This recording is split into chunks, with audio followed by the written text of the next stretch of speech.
কর্মীর গায়েও যদি একটা পশমকেও ধরার সাহস করে, তার জবাব তাকে আমার কাছে দিয়ে যাইতে হবে।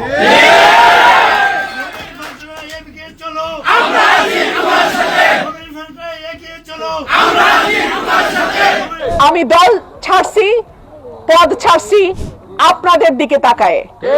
আশা করব আপনারা আমাকে নিরাশ করবেন না। আপনাদের একটা ভোটের দাম 1000 কোটি টাকা। আপনি একবার সঠিক প্রার্থী নির্বাচন করবেন, আপনি আপনার পরিবার, আপনার সমাজ, আপনার এলাকা নিশ্চিন্ত থাকবে।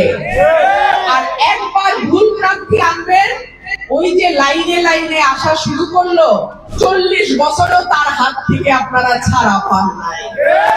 আর তার ফল হয়েছে সারা উপজেলা জুড়ে একটা পাকা মসৃণ সড়ক আমরা দেখতে পাচ্ছি না। মাটির রাস্তা, কাঁচা রাস্তা, বর্ষাকালে কাদা আর শীতকালে ধুলা। এই হইল আমাদের 40 বছরের পাওয়া, তাই না?